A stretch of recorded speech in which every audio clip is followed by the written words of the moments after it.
नमस्कार, मी तनया तुमच्या सगळ्यांचं परत एकदा स्वागत करते आपल्या YouTube चॅनलमध्ये। तर याआधी फूड टेक्नॉलॉजी या कोर्सवरती मी 2 व्हिडिओ केलेले आहेत आणि हे 2 व्हिडिओज आपल्या चॅनलवरचे सगळ्यात जास्त व्ह्यूज गेलेले व्हिडिओ आहेत। त्या खाली ज्या काही कमेंट्स आल्यात तर त्यांचाही विचार मी या व्हिडिओमध्ये आज बोलताना करणार आहे। तर चला तर मग जास्त उशीर न करता आजच्या व्हिडिओला सुरू करूयात। Let's get started. तर एका मुलीने मला विचारलं होतं की आमच्या कॉलेजच्या ॲडमिशनची प्रोसेस काय आहे। तर मी Rajiv Gandhi college of food technology Parbhani इथून बीटेक फूड टेक्नॉलॉजीची डिग्री घेतलेली आहे आणि माझी डिग्री कंप्लीट झालेली आहे आणि आता मी एमटेक फर्स्ट इयरची स्टुडंट आहे। इंजिनिअरिंगच्या ॲडमिशनची जशी प्रोसेस असते तशीच बीटेकच्या ॲडमिशनची प्रोसेस असते। तर एक रजिस्ट्रेशन करायचं असतं, त्याच्यानंतर त्याच्यामध्ये आपल्याला कॉलेज सिलेक्ट करायचे असतात। तर ॲग्रिकल्चरच्या अंडर हा कोर्स येत असल्यामुळे तुम्हाला फॉर्म हा ॲग्रिकल्चरमधून भरावा लागतो आणि त्याच्यानंतर तुम्ही कॉलेजची नावं टाकायची असतात की आपल्याला कुठल्या कुठल्या कॉलेजला ॲडमिशन घ्यायचं आहे। प्रेफरन्स लेवलनुसार आपल्याला उतरत्या क्रमाने कॉलेजेसचे नावं टाकायचे आणि झालं मग त्याच्यानंतर तुम्हाला कॉलेज अलॉट होतं। त्याचं लेटर तुमच्याकडे आल्यानंतर तुम्ही कॉलेजला ॲडमिशन घेऊ शकता। लिस्टमधून नाही लागलं तर तुम्हाला स्पॉट राऊंड असतो की तुम्ही तिथे जाऊन कॉलेजला एकदा भेट द्यायची आणि मग तिथे तुम्हाला डिटेल प्रोसिजर समजावून सांगतीलच। तर बघत राहायचं, वेळोवेळी साईटला आपण व्हिजिट करायचं आणि त्याच्यानंतर आपल्याला कळतं की प्रोसेस चालू झाली आहे की नाही आणि चालू झाली असेल तर नेट कॅफेवर जाऊन किंवा घरी सुद्धा ऑनलाईन फॉर्म्स आपण भरू शकतो। आणि त्यानंतर एका पॅरेंटची कमेंट होती की BSc फूड टेक्नॉलॉजी त्यांची मुलगी करते तर त्याच्यावरती व्हिडिओ करायचा आहे। मी नक्की व्हिडिओ घेऊन येईल। तर थोडासा एक वेळ लागेल बट मी नक्की या कमेंटचा सुद्धा विचार करत सुद्धा व्हिडिओ घेऊन येईल। सो थँक्यू, तुम्ही कमेंट केली व्हिडिओला आणि व्हिडिओ बघितला त्याबद्दल धन्यवाद। कमेंट आहे की LIT नागपूर आणि ICT मुंबई यामध्ये भेटते का, म्हणजे आता मला ही कमेंट कळाली नाही बट मी असं समजते की तुम्हाला असं म्हणायचं की फूड टेक्नॉलॉजी कोर्स किंवा फूड टेक्नॉलॉजीसाठी ॲडमिशन LIT नागपूर आणि ICT मुंबईमध्ये अवेलेबल आहे का। तर येस, अवेलेबल आहे। पुढची कमेंट होती की दीदी मी डिप्लोमा केलेला आहे फूड टेक्नॉलॉजीमध्ये आणि आता मला डिग्री करायची आहे म्हणजे बीटेक फूड टेक्नॉलॉजी। तर येस, करू शकता तुम्ही।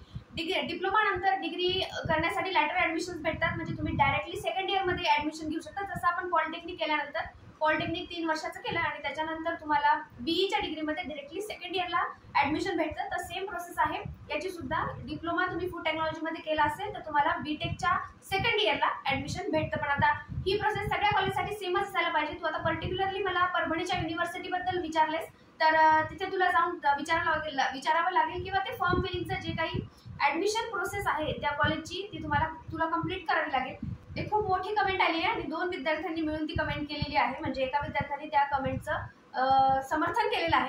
कमेंट अशी आहे की रॅगिंगबद्दल थोडंसं लिहिले, हॉस्टेलच्या रॅगिंगबद्दल। तर आता हे बघ भावा, म्हणजे काय म्हणू मी तुला, आता तुम्हालापेक्षा ज्युनियर आहेस 1 वर्षांनी।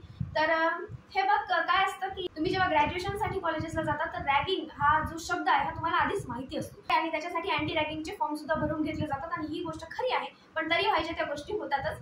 तर कसं आहे, हॉस्टेलवर जर तुला खूप त्रास होत असेल किंवा जर रॅगिंग होत असेल सिनियर्सकडून तर मग तू कंप्लेंट करण्यापेक्षा मला वाटतं की बाहेर रूम करून राहणे हा ऑप्शन तुझ्याकडे आहे, सो तू ते करू शकतोस। आणि माझ्या पर्सनल एक्सपिरियन्सबद्दल जर सांगायचं झालं तर आतापर्यंत एक मुलगी म्हणून ज्या सिनियर मुली होत्या आमच्या कॉलेजच्या तर त्या इतक्या चांगल्या होत्या, आमच्यासोबत मला तसा काही एक्सपिरियन्स नाही पण खूप चांगला एक्सपिरियन्स आहे। आणि जेव्हा तुम्ही सिनियरच्या रॅगिंगबद्दल बोलताय तर मराठवाडा कृषी विद्यापीठाचं बद्दल मी बोलतेय की तुम्हाला माहिती आहे का की त्यांची ॲल्युमिनी किती स्ट्रॉंग आहे।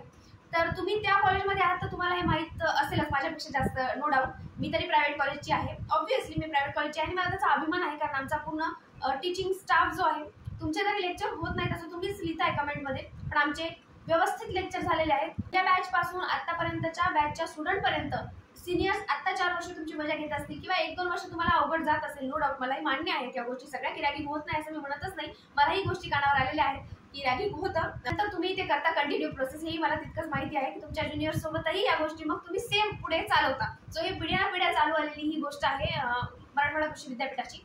आणि त्याच्यानंतर त्यांची ॲल्युमिनी अशी आहे की ते ज्युनियर्सला खूप सपोर्ट करतात, म्हणजे तुमचा मग नोट्स असतील, त्याच्यानंतर तुमचा विषय बॅकलॉग लागलेला असेल तेव्हा किंवा तुम्हाला नंतर डिग्री कंप्लीट झाल्यानंतर जॉबची गरज असेल तेव्हा सुद्धा हे सगळे जे सिनियर्स आहेत ते तुम्हाला मदत करतात आणि मदतीला धावतात। नंतर त्या कमेंटमध्ये असं आहे पुढे की 2 विषय बॅक लागलेत, फ्लुइड मेकॅनिक्स आणि मॅथमॅटिक्स। ओके, बरोबर आहे, इंजिनिअरिंगचे सब्जेक्ट आहेत, बॅक लागलेत, काही हरकत नाही, पुढच्या सेमिस्टरला काढा तुम्ही।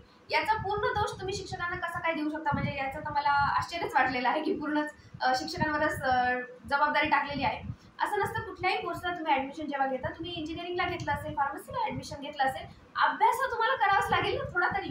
म्हणजे तुम्ही आपण आता शाळेत नाही होते, हे बघा स्पून फिडिंग हा प्रकार इथे नसतो आता, की शिक्षकांनीच विषय काढून द्यायचे. सपोर्ट करतो म्हणले, अरे येस 100% सपोर्ट करतो शिक्षक म्हणलेले आहे, पण कुठे कशा बाबतीत सपोर्ट आहे? तो डाऊट सॉल्विंग आहे, कन्सेप्ट क्लिअरिंग आहे, रेफरन्स बुक कोणते वापरू बाबा हेच विचारायला तुम्ही शिक्षकांकडे जाऊ शकता.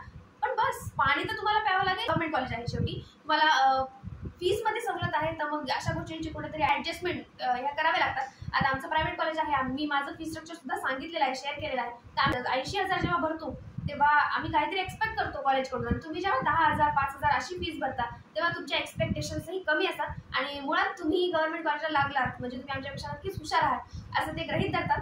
आणि त्याच्यामुळे ते लेक्चर्स होत नसेल तर मग सेल्फ स्टडी नावाचा एक प्रकार असतो, की आपल्याला आपला विषय काढणं ही शिक्षकाची नाही, ही आपली जबाबदारी आहे, कारण डिग्री आपल्याला पास करायची आहे, शिक्षकांना नाही. आणि फ्लुइड मेकॅनिक्स ह्या विषयाबद्दल जर तुला काही मदत पाहिजे असेल तर तुम्ही परत मला कमेंट करा. मी काही त्याच्याबद्दलचे शॉर्ट व्हिडिओ किंवा लॉंग व्हिडिओ तुम्हाला कन्सेप्ट क्लिअर करून देतील अशी काही माहिती मी नक्की तुमच्यासोबत शेअर करेन. So thank you. एवढी मोठी कमेंट तू वेळ घेऊन लिहिलीस माझ्या व्हिडिओच्या खाली, आणि त्याला समर्थन करणारी दुसरी कमेंट आहे, तिचाही धन्यवाद, मनापूर्वक आभार की तुम्ही व्हिडिओ बघताय. आणि स्वतःच्या कोर्सला कधी पोचायचं नाही बघ, निगेटिव्हिटी पसरवू नका कोर्सबद्दल. कुठेही गेलात तरी हेच आहे, विषय आपल्यालाच काढायचे आहेत. आणि असं नाही की इंजिनिअरिंग वाले सगळे सब्जेक्ट क्लिअर असतात. तुम्ही फूड टेक्नॉलॉजी स्टुडंट असाल आणि तुमचा कुठला विषय बॅक लागलेला असेल आणि तुम्हाला काही मदतीची गरज असेल तर खूप छोटे छोटे कन्सेप्ट आहेत, ते आम्ही खूप सोप्या भाषेत समजावून सांगू शकते तुम्हाला. तर तुम्हाला असं काही कमेंट असेल तर तुम्ही ते मला कमेंटमध्ये सांगा. जर काही अडचण असेल तर मी त्याचा नक्की विचार करेन. आणि एक लिंक मी इथे देते, दुसरं चॅनल आहे माझं फूड कन्सेप्ट इन शॉर्ट, तर त्याच्यामध्ये हे नवीनच चॅनल आहे मी सुरू केलेलं, आणि त्याच्यामध्ये मी छोट्या छोट्या कन्सेप्ट या खूप सोप्या भाषेत समजून सांगण्याचा माझा तिथे प्रयत्न आहे. ही पद्धत जर तुम्हाला आवडत असेल तर ह्या चॅनलवर येऊन या व्हिडिओच्या खाली कमेंट करा की असे व्हिडिओ बघायला तुम्ही इंटरेस्टेड आहात का. तर जर असाल तर याच व्हिडिओवर या चॅनलवरती मी ते कंटिन्यू करेल. आणि अजून फूड टेक्नॉलॉजी रिलेटेड जर काही कंटेंट तुम्हाला बघायचं असेल तर प्लीज मला या व्हिडिओच्या खाली कमेंटमध्ये असाच प्रतिसाद देऊन असंच तुम्ही मला सांगा, म्हणजे मी त्यावर विचार करून नक्की यापुढेही व्हिडिओ घेऊन तुमच्यासमोर येईल. तोपर्यंत नमस्कार.